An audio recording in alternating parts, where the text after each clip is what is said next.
एक बार एक ज्ञानी व्यक्ति ने तथागत गौतम बुद्ध की परीक्षा लेने की सोची। उसने देखा कि बुद्ध लोगों से कहते हैं कि अपने आप को पहचानो, पहचानो कि तुम कौन हो। ज्ञानी व्यक्ति ने सोचा, तुम कौन हो यह पूछना बहुत आसान है और बुद्ध सबसे यही पूछते हैं, लेकिन क्या वह जानते हैं कि वह कौन है? क्यों ना यही सवाल तथागत गौतम बुद्ध से पूछा जाए। अपने सवाल को सोचकर वह मन ही मन बहुत खुश हो रहा था। उसे लग रहा था जैसे उसने कोई खजाना छिपा रखा हो, और जब वह खजाने को दिखाएगा तो सब हक्के बक्के रह जाएंगे। बुद्ध की असलियत सामने आ जाएंगे, लोग उसकी प्रशंसा करेंगे।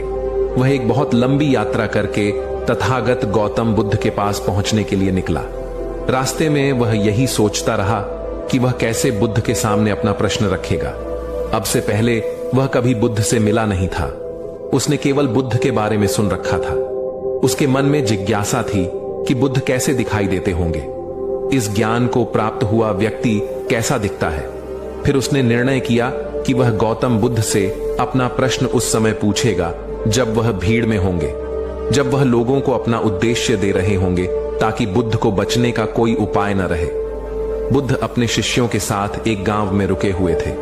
उस गांव में वह लोगों को अपना उद्देश्य दे रहे थे। बुद्ध ने कहा, उठो और जागो, अपने आप को पहचानो। जब तुम जागृत हो जाओगे तब तुम्हें अपने दुख नहीं लगेंगे, क्योंकि जिन कारणों से तुम अपने दुख पैदा करते हो वह सभी कारण समाप्त हो जाएंगे। तुम घर में लड़ाई झगड़ा करते हो और दुखी होते हो, सोचते हो कि कोई उपाय हो जाए जिससे घर के झगड़े समाप्त हो जाएं। बहुत उपाय करने के बाद भी झगड़े हमेशा बने रहते हैं, पर तुम यह कभी विचार नहीं करते कि आग से आग को बुझाया नहीं जाता। यदि तुम आग को आग से बुझाओगे तो वह और अधिक भड़कने लगेगी। यही तुम भी तो करते हो, क्रोध करके शांति लाना चाहते हो। क्रोध से कब शांति आई है? अपने आप को पहचानो कि तुम कौन हो। बुद्ध ने अपना प्रवचन समाप्त किया। तभी वह ज्ञानी व्यक्ति भीड़ से उठकर बुद्ध के पास आया और बुद्ध से कहा, हे बुद्ध, मैं कौन हूं, मुझे यह कैसे पता चलेगा? बुद्ध मुस्कुराए और कहा, मन में तो तुम्हारे कोई और सवाल है, कुछ और कह रहे हो, क्या तुम यही जानना चाहते हो? ज्ञानी व्यक्ति ने कहा, हां, मैं यही जानना चाहता हूं कि मैं कौन हूं, मुझे यह कैसे पता चलेगा? बुद्ध ने कहा, मैं कौन नहीं हूं यह जानकर तुम यह जान सकते हो कि मैं कौन हूं। ज्ञानी व्यक्ति ने कहा, मैं कुछ समझा नहीं। बुद्ध ने कहा, यह सवाल अपने आप से करो कि तुम कौन हो, तब तुम्हारे सारे मिथ्या झूठ जो तुम्हारे बारे में तुम्हें पता है सब समाप्त हो जाएंगे और अंत में तुम पहचान सकोगे कि तुम कौन हो। जरा अपने बारे में बताओ तो सही। ज्ञानी व्यक्ति ने कहा, मैं एक श्रेष्ठ ज्ञानी व्यक्ति हूं। मैंने सारे धर्म शास्त्रों को कंठस्थ कर रखा है। मुझे सभी प्रश्नों के उत्तर ज्ञात हैं। मैं उत्तर दिशा के गांव में रहता हूं। मैं माता पिता का नाम जानता हूं। मैंने कब जन्म लिया मैं जानता हूं। मैं कौन हूं मैं यह जानता हूं। बुद्ध ने कहा, इस संसार से जो तुम्हें मिला है उस सब को एक तरफ रखकर अपने माता पिता, गांव, धन, दौलत, समाज में मान प्रतिष्ठा और जो तुमने ज्ञान इकट्ठा कर रखा है उसे भी छोड़कर, यहां तक कि अपने वस्त्रों को भी छोड़कर, तुम्हारे शरीर से जो तुम्हें पहचान मिल रही है उसे भी छोड़कर यहां मेरी आंखों के सामने हर क्षण में, हर पल में तुम क्या हो, तुम कौन हो?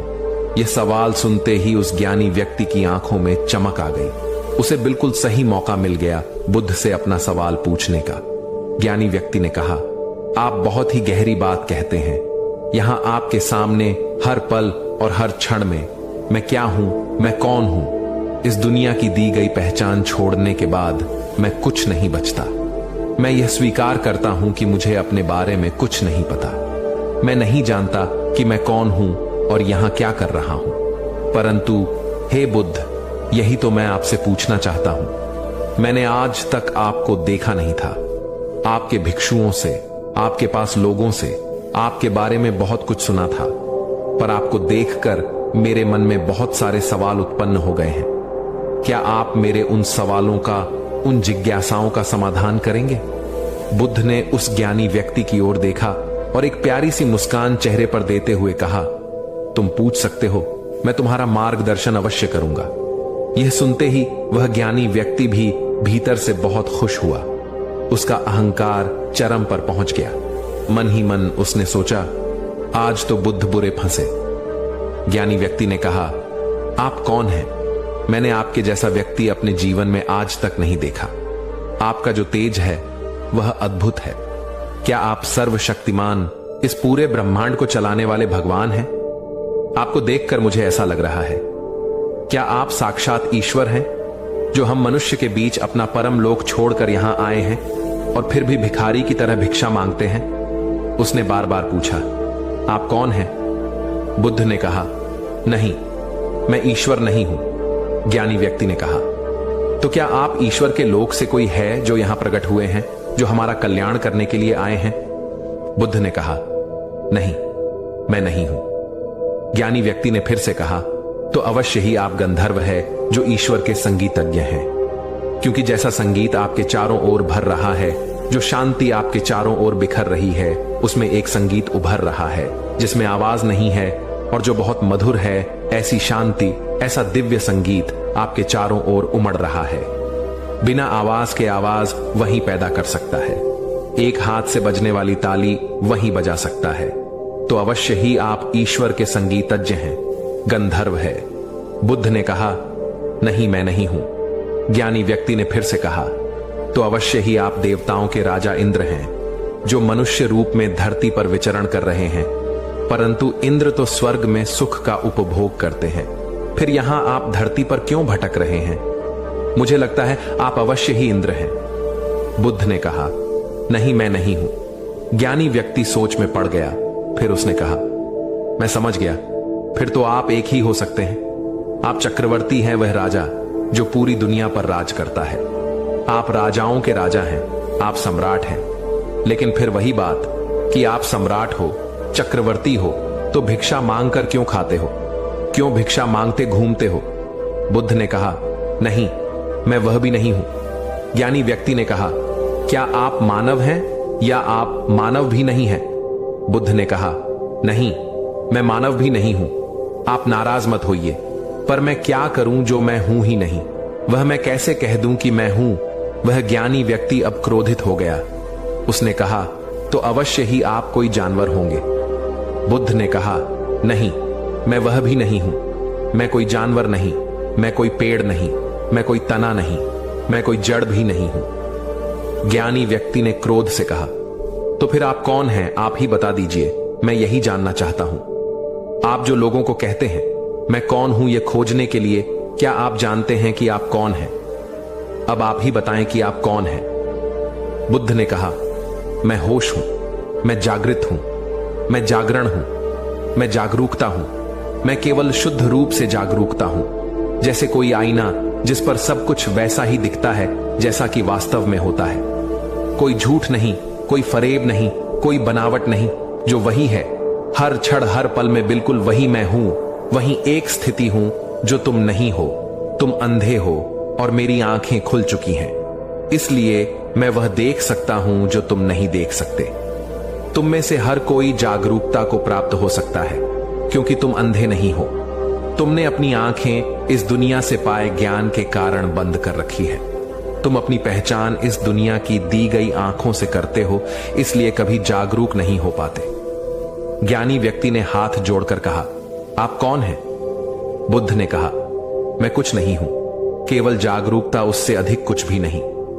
ज्ञानी व्यक्ति ने कहा, मुझे आपका अनुयायी बना लीजिए। मैं अपनी आंखें खोलना चाहता हूं। मैं कौन हूं, झांत करना चाहता हूं।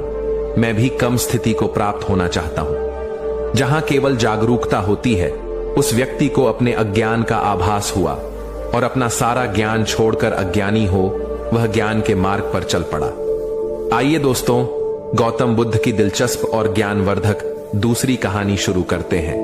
दुनिया में वही इंसान सुखी हो सकता है जिसे कोई चिंता ना हो। जिस किसी के पास भी चिंता है वह कभी जीवन में सुखी हो ही नहीं सकता, और जिंदगी भर हम इस चिंता को मिटाने का प्रयास करते रहते हैं। चिंता को मिटाने के लिए भी हम चिंता करते हैं। इसलिए जब एक चिंता मिटती है तो उसके पीछे एक और चिंता पहले से खड़ी हो जाती है। आदमी जिंदगी भर जिम्मेदारियों को पूरा करता रहता है और उन जिम्मेदारियों की चिंता करते करते मर जाता है। पर चिंता कभी पीछा नहीं छोड़ती। परंतु इस दुनिया में एक जगह ऐसी भी है जहां कोई चिंता नहीं है, वह चिंता मुक्त स्थान है। एक कहानी है जो आपकी जिंदगी बदल सकती है। एक व्यक्ति चिंता के बोझ के तले दबा जा रहा था। उसके जीवन में बहुत सारी चिंताएं थीं। वह यह देखकर हैरान था कि एक चिंता को समाप्त करने के लिए उसे उसके लिए कई चिंताएं करनी पड़ती हैं, और उन चिंताओं को भी समाप्त करने के लिए उसे और अधिक चिंता करनी होती है। इस तरह से चिंताओं की एक श्रृंखला बंध जाती है जो कभी समाप्त नहीं हो रही बल्कि बढ़ती जा रही है। और हर बार जब वह यह सोचता कि अब उसकी समस्या का समाधान हो गया और अब कोई चिंता नहीं, तभी एक नई चिंता पैदा हो जाती। एक दिन उसने देखा कि एक गुरु उसके गांव में आए हुए हैं और अपना प्रवचन दे रहे हैं। प्रवचन समाप्त होने के बाद वह गुरु के पास पहुंचा और कहा, गुरुदेव, यह चिंता क्या होती है? और जब हमारी समस्या का समाधान हो जाता है तब भी चिंता क्यों बनी रहती है? जब मुझे कोई चिंता सताती है तो मैं देखता हूं कि उस चिंता को समाप्त करने के लिए बहुत सारी चिंताएं अब मैं करने लगा हूं। मेरे जीवन में बहुत सी चिंताएं हैं और मैं इन चिंताओं से बाहर नहीं निकल पा रहा हूं। क्या कभी मैं अपने जीवन में इन चिंताओं से बाहर आ सकूंगा? गुरु ने कहा, संतुष्टि। संतुष्टि ही एक ऐसी चीज है जो चिंता को समाप्त कर सकती है। तुम्हें एक ऐसी चीज ढूंढनी होगी जिससे तुम संतुष्ट हो जाओ। अगर तुम्हें वह चीज मिल गई तो फिर तुम कभी चिंतित नहीं रहोगे। बताओ क्या चीज है वह जो तुम्हें संतुष्ट कर सकती है?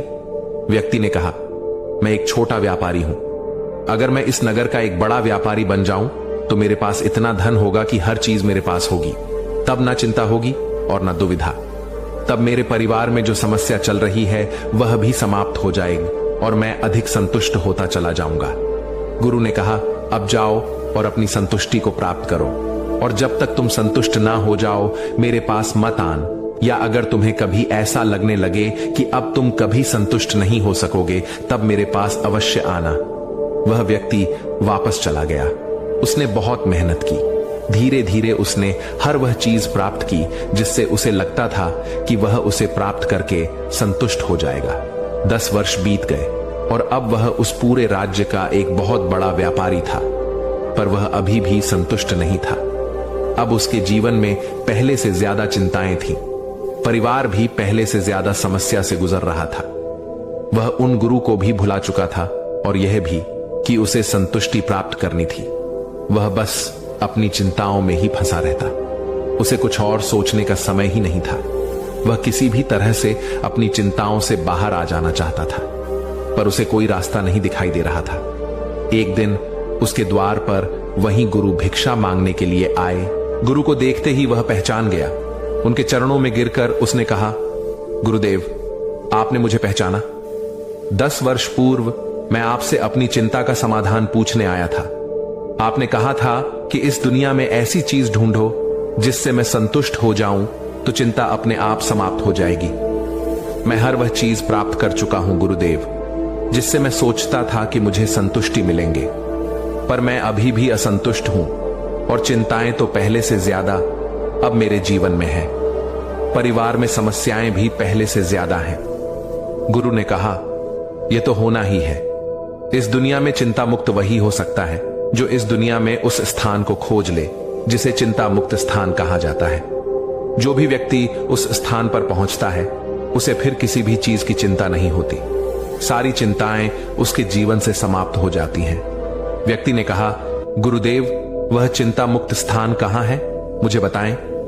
मैं अभी वहां जाने के लिए प्रस्थान करना चाहता हूं। गुरु ने कहा, यह स्पष्ट तो मैं तुम्हें नहीं बता सकता, पर तुम्हें एक इशारा कर देता हूं। तुम अगर समझ गए तो तुम वहां पहुंच ही जाओगे। व्यक्ति ने कहा, आप इशारा ही बता दें गुरुदेव, मैं वहां पहुंच ही जाऊंगा। गुरु ने कहा, वह यात्रा तब शुरू होती है जब आप स्पष्ट रूप से यह समझ जाते हैं कि बाहर की कोई भी यात्रा, कोई भी चीज आपको संतुष्ट नहीं करेगी। यह कहकर गुरु वहां से चले गए। वह व्यक्ति यह सोचता रहा कि गुरु क्या कहकर चले गए। बाहर की यात्रा, बाहर की कोई चीज संतुष्ट नहीं करेगी। फिर कौन सी यात्रा वहां तक लेकर जाएगी? उसने कई लोगों से विचार विमर्श किया, कई बुद्धिमान लोगों से इस बारे में पूछा, पर कोई भी उसे जवाब नहीं दे पाया। कि वह कौन सी यात्रा है जिससे चिंता मुक्त स्थान की यात्रा होती है। किस दिशा में जाए, कितनी दूर जाए, धरती पर वह जगह कहां है, उसे कुछ समझ नहीं आ रहा था। फिर उसने सोचा कि क्यों ना सीधे गुरु से ही पूछ लेता हूं। इसका जवाब केवल वही दे सकते हैं, वह जगह केवल वही बता सकते हैं, और उस यात्रा को किस दिशा में और कैसे शुरू करना है यह सब वही बता सकेंगे। वह गुरु के पास पहुंचा और गुरु से कहा, गुरुदेव, आपने जो इशारा किया था वह मैं अभी तक समझ नहीं पाया हूं और मुझे नहीं लगता कि मैं उसे कभी समझ नहीं पाऊंगा। कृपा कर आप ही मुझे वह दिशा बता दें और उस यात्रा के बारे में बताएं ताकि मैं उस यात्रा पर आगे निकल सकूं और उस चिंता मुक्त स्थान पर पहुंच सकूं। गुरु ने कहा, ध्यान से सुनो, इस दुनिया में केवल दो ही तरह की यात्रा हो सकती है। एक यात्रा बाहर की ओर होती है। बाहर की यात्रा में धन दौलत, पद प्रतिष्ठा, मकान, घर, मान सम्मान, अधिकार, क्रोध, प्रेम, नफरत, इच्छा और बहुत कुछ मिलता है। अपने जीवन में तुमने क्या जाना? क्या यह सभी चीजें तुम्हें संतुष्टि देती हैं? क्या तुम इन चीजों को पाकर चिंता मुक्त हो सकते हो या हो सकोगे? व्यक्ति ने कहा, नहीं गुरुदेव, मैंने देखा है यह सभी चीज अपने साथ चिंताएं लाती हैं और इस दुनिया में कुछ भी प्राप्त करके संतुष्ट नहीं हुआ जा सकता। गुरु ने कहा, जिसने यह जान लिया कि बाहर की यात्रा करके कुछ भी प्राप्त नहीं होने वाला है, वह दूसरी यात्रा की ओर मुड़ जाता है। दूसरी यात्रा भीतर की यात्रा होती है, अंतर की यात्रा होती है। इसकी दिशा तुम्हारे अंतर में होती है। जिस प्रकार आंखें खोलकर बाहर की यात्रा होती है, उसी प्रकार आंखें बंद करके भीतर की यात्रा होती है। इस यात्रा में धन दौलत, पद प्रतिष्ठा, मान सम्मान, घर, मकान, अधिकार, क्रोध, प्रेम, नफरत, इच्छा, महत्वाकांक्षा और बहुत सारी ऐसी ही चीजें मिलती हैं। और जैसे जैसे इस यात्रा में हम आगे बढ़ते जाते हैं, हमें इन चीजों की व्यर्थता का ज्ञान होता चला जाता है और जिस चिंता मुक्त स्थान को तुम ढूंढ रहे हो, वह इस दुनिया में तुम्हारे भीतर, तुम्हारे अंतर में है। जब तुम बाहर की चीजों की व्यर्थता का ज्ञान भांति कर लेते हो, तब तुम अपने अंतर में उतरना शुरू करते हो और जैसे जैसे तुम आगे बढ़ते जाते हो, तुम्हें वह चिंता मुक्त स्थान दिखाई देने लगता है। अब तुम्हारे जीवन में चाहे जो हो, तुम चाहे जो करो, ना तुम्हें किसी से उम्मीद होती है और ना ही उम्मीद टूटने का डर। फिर ना चिंता होती है और ना ही दुविधा। व्यक्ति ने कहा, आप ठीक कहते हैं गुरुदेव, परंतु अगर मेरी पत्नी बीमार हो जाए तो क्या मुझे उसकी चिंता नहीं होगी? गुरु ने कहा, बाहर की ओर यात्रा कर रहे सभी लोगों को चिंता होती है, तुम्हें भी होगी, परंतु जो भीतर की यात्रा में चल रहे होते हैं, वह यह भली भांति जानते हैं कि चिंता करके कुछ नहीं होने वाला।